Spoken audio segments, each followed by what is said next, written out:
What's up guys, it's Mega giving you another deck for Link Evolution. I do hope you have some cash to hand because we have a deck for hire. So I guys had to have a pun in some shape or form. This deck's of course my opinion at the end of the day, and it's completely cool if you guys disagree with any of the cards that I've shown in this video. Please bear in mind that Nightmare Goblin is banned in this game, so fortunately it won't be introduced in the extra deck, so I've had to fill it in with some other cards. If you are struggling to find any cards, I highly recommend you check out the card hub. For not only will it show you if a card is in this game, it will show you where to find it, such as in the card pack, campaign, duel challenge, you name it, it will tell you where to find it. And with that guys, let's go into the video. Starting us off guys is the 2 copies of Ash Blossom. If we could have 3, I'd have 3 guys, but it's limited to 2. If your opponent does anything from the deck, as in add a card, special summon or send to the grave, it shuts it down and it's just fantastic card. The Beat Blazepin for hire. This is the first of the bounty hunters guys, as I call them, because you know you got to pay. The all the normal fur hire monsters, apart from the boss ones, share the effect where if a fur hire is summoned to the field while your normal fur hire is on the field, you get to, their effects will trigger. So if a fur hire monster is summoned while Beat is in play, you get to add a fur hire monster from your or a fur hire card from your deck to your hand, and it's just completely cool. This guy, and also you can search him with reinforcement of the army as well. Bravo, Fighter for hire. Should you summon a fur hire when this card is in play, or your current fur hire monsters gain 500 attack and defense. It's only current, so please use him if you're having like a full range. Try and summon him towards the end so your monsters get a big boost. 2, Dumper. Should a fur hire monster be summoned when this bad boy is in play, you get to target 1 face-up card on the field and destroy it. It does work on your own cards as well, guys, so please be warned on that. The 1 copy of Ghost Bell, I decided to put it down to 1 because I think Ghost Ogre, in my opinion, is a little bit better. Should your opponent does anything from the graveyard, such as special summon, banish, or add a card from the graveyard, this card shuts it down, so that's very good. And then the 2 copies of Ghost Ogre. So should your opponent, or should a monster effect, spell or trap that's already on the field activates effect, you get to discard Ghost Ogre and destroy the card. It doesn't negate it, it just destroys it. So please bear that in mind.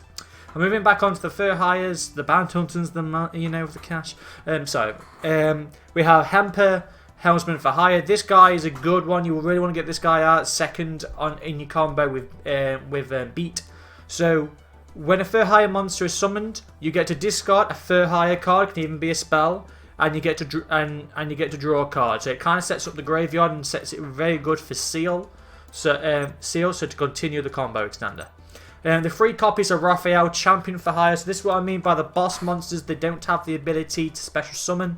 What Raphael does is, if it's special summoned, you get to check the check cards on the top of your deck equal to the number of fur hires you control with different names. So say you have a full board of 5 fur hire cards. Raphael will let you check the top 4 cards of your deck, and then you basically add any card that you want from them to your hand. So it's like basically a pot of duality, and it's just so good. Also, it has a quick effect as well, guys. Should your opponent activate a monster effect, you can discard a fur hire monster or a fur hire card, and negate the effect. So it's kind of good as well for Raphael. The 2 copies of Recon. This guy's kind of like the opposite to Dumper, where you get to target 1 set card in the field and destroy should a fur hire monster be summoned, not face up. And then the Beast is Seal, Strategist for hire. This bad boy, if a fur hire is summoned, you get to target 1 fur hire monster in your grave and add it to your hand. So say for instance you've got, I don't know, we'll just say you've got a Dumper in the graveyard, and you summon a monster and Seal's in play, like continue the combo on. You activate Seal's effect, add that dump back to your hand. Say you summon, you haven't used your Beat's effect yet. Beat's effect will trigger, so now you get to summon that monster. You just add it back to your hand. You could just keep going with the board, setting it up for link play. It's so good, Seal. Recycling your monsters through. And then finally, Wiz, Sage for Hire. This is another boss monster, guys. If this card is special summoned, you gain 500 life points for all for hires you control with different names except Wiz. So again, say you have a full board with this monster, you can gain like an extra 2,000 life points, which is great. And also, it's the opposite of Raphael, where if your opponent activates a spell, trap, or an effect on the field, you can discard a fur hire and negate it as well. And that's it for the monsters, guys. Going into the spells, we're running the 3 copies of Mayhem for Hire. It's basically a monster reborn for your fur hires, and it's a quick play as well, which is great. So you can say you've got a board full of monsters, you can just play this, bring back your monster, and because you're special summoned, the effects are all going to trigger. So say you've got a dumper or a recon on field, you bring back a monster, both the effects are going to trigger, pop in your opponent's cards. It's just so good. And the 1 copy of Monster Reborn, because you want to keep bringing out your monster back from the grave to recycle for good link plays. The 2 Pot of Desires. This card, you banish the top 10 cards of your deck and draw 2 cards. I was actually running this deck at 42 cards, but I found running at 40, in my opinion, is a little bit better. The reason why you want to draw them 2 cards is because just having 2 recon or 2 for hire cards can just make or break this deck. It's just so good. So say you've summoned out a monster, you've got no other monsters, you can't play that monster's effect. You play the Desires. If you're lucky enough to even get 1 or 2 monsters, boom, play your monster's effect, summon, play that monster's effect, summon again. And it's all based on just like drawing the cards. Then reinforcement of the army, search out that beat. Beat is the heart and soul of this deck. You want to draw beat as quickly as you can. Scapegoat, you summon 4 tokens onto your field, but you can't summon other monsters to activate this card. So you really you want to set this card and then play it during your opponent's end phase, and then you just go mad. You just go absolutely. You just rate your opponent on the net. So it's just so good. This card, like you can go into so many link plays, bringing out so many monsters. You just go boom. The 1 copy of Soul Charge. Like there, you give up your battle phase, play this card, but you can just go mad with the explosion plays. You just go with it. If you even do this turn 1, like because you can easily bring out 2 to 3 link monsters turn 1, and then you just play Soul Charge and just go even more again. It's just broken, Soul Charge. The 1 Upstart Goblin. I decided to put this instead of 3 Desires. You don't need 3 Desires. You're banishing 30 cards, and you go through your deck so quickly with this. So the Upstart, just to draw out another Fur Hide to continue the combo play. And then the World Legacy Suppression. This is basically a Monster Reborn, but it points to one of your link plays. So say for instance you have Borrow Sword on the field. You can play World Legacy Suppression, you summon a monster next to Borrow Sword's link. And it even works on your opponent's link. Say they've got one in their main in the extra mon zone, it's pointing to your side of the field.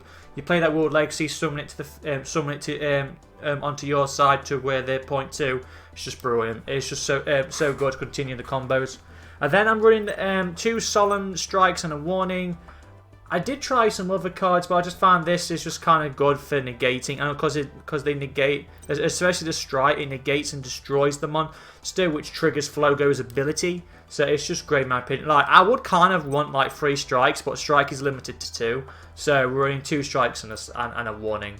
And that's it for the deck, guys. Going on to the extra deck, we are running the Borrow Load and the Borrow Sword. It's just so easy. It's just so, like, you can bring out Flogo and Borrow Sword or Borrow Load turn 1, just like that. It's just so easy to bring out these link cards, guys. Borrow Load, neither player can target it with monster effects, which is Beast. Once per turn, you get target 1 monster on the field and lose 500 attack. Your opponent cannot negate that effect. And also, if this card attacks an opponent's monster, you get to place it to a link that this card points to. So you just take control of it. You can go into bigger plays, or you can just use it for a beat stake. But it will go to the graveyard as well.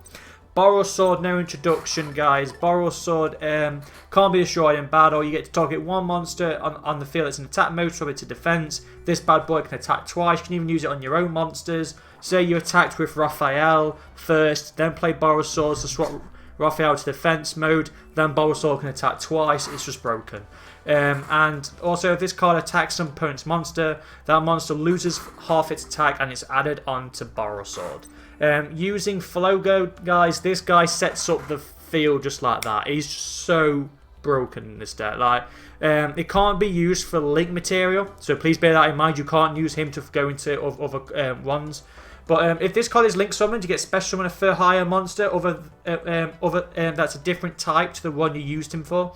So say for instance, if you used Beat, Bravo, and Dumper, you can't use a Beast, Reptile, or Warrior to special summon with Flogo's effect. Please bear that in mind. But it doesn't matter. You just summon out a monster, and because that monster's effect is going to then trigger, so you can special summon another monster from your hand, you could just keep going. You see what I mean? You just keep extending the things. It's so good. And also, if a card your opponent controls is destroyed by battle or by card effect, you draw a card. If you control 3 or more fur hires, I think he includes himself as well, you get to draw 2 additional cards. You can draw 3 cards. So it's just so good. And I say strike, negate, and destroy. So strike will trigger Flogo's ability. Like Nightmare Phoenix, Nightmare Cerberus, and triggers his effect as well. It's just so good. Speaking of the Nightmares, we're in Nightmare Cerberus, Nightmare Griffin, Nightmare Phoenix, and Nightmare Unicorn. So Nightmare Cerberus, you get to discard 1 card and target 1 special summon your monster controls, destroy it. If it's co-linked, you then get to draw a card as well to replace the one you discarded. And it doesn't matter if your monsters go to the grave. Like I say, we have plenty of cards: Seal, Monster Reborn, Mayhem, to just bring them all back. It doesn't matter one little bit. Griffin, 2 or more monsters with different names. If this card is linked summoned, discard 1 card and add a spell or trap from our graveyard to our hand. So it's great for using for those mayhems, or even a strike if you wanted to. And it's just so good. If this card is, and also if it's co-linked as well, you get to draw a card. Phoenix is you discard a card, target 1 spell, trap your opponent controls, and destroy it. Again, if it's co-linked, you get to draw a card. Nightmare Unicorn, it's like a compulse. You discard 1 card, target one card in the field, return it back to the deck. And also, again, you get to draw a card if it's co-linked. And that's it for the Nightmares. Running on to the 2, Link Spider, and then Link Karibo and Proxy Dragon. These cards are basically if you're going for the Scapegoat. So you play the Scapegoat, they all have to share the same name. So you use a Scapegoat token, use that Link Spider. Use another one, going to Link Karibo. And the reason why you're doing that, or going to Proxy Dragon, and let's say the main reason you're doing this is because the Nightmares, you can't use a monster with the same name. So you've got to use, you're going into like Link Karibo and Link Spider just to change the name. Then you can use them in the tokens and go into other plays as well. And also, Barrel Sword and Barrel Load have to have monsters with effects. So that's why Link Spider and Link Karibo are good, because they have effects. And so does Link Insulator as well. It's the only reason you're using them. Score Dread. This guy needs no introduction, guys. You use 2 monsters with if you use 2 monsters from this guy, if a monster is summoned next to its link, they gain 300 attack and defense. If you use 3 monsters, you can special summon 1 monster from your hand. Use 4 monsters. When this card is link summoned, you get to draw 4 cards, then place 3 of them from your hand on the bottom of your deck. So Skull Dredge is just a great card, especially for the special summoning from the hand. And then finally we've got Tropolopic Trisbina. 2 effect, guys. It's actually easier to bring out than the others, like especially with Link Karibo and Link Spider with Scapegoat. If a monster is special summoned to a zone this card points to, you get to banish as many. As many monsters that this card points to, and then you get to banish as many spell and traps on the field, and then you fit 500 points to your opponent for each card that was banished. So it just wipes out your opponent's back row. It's mainly what you're using this card for. But the main one in your main monster zone is definitely Flogo, because he's just so good. And that's it for the deck, guys. If you think there's a way to make this deck better, please get in touch with me, because I love this deck. It's so good. Good for spamming the field with the link cards as well. I say Nightmare Goblin was banned, otherwise that would be in it, because it actually gives you an additional normal summon, which helps this deck out a lot, especially if your opponent like negates your first monster's summon, because that breaks this deck. And like I say, if you comment on which deck you'd like to see next, if you have a deck suggestion. I do apologise for not making a Neos Fusion, which someone recommended, because Neos Fusion is in this game and there's not really any decent fusions apart from Nebula, but it's very hard to bring out. So I haven't got around to making that deck yet. And that's it for me, guys. I hope you enjoy the replays, and I'll see you on the next video. Take care.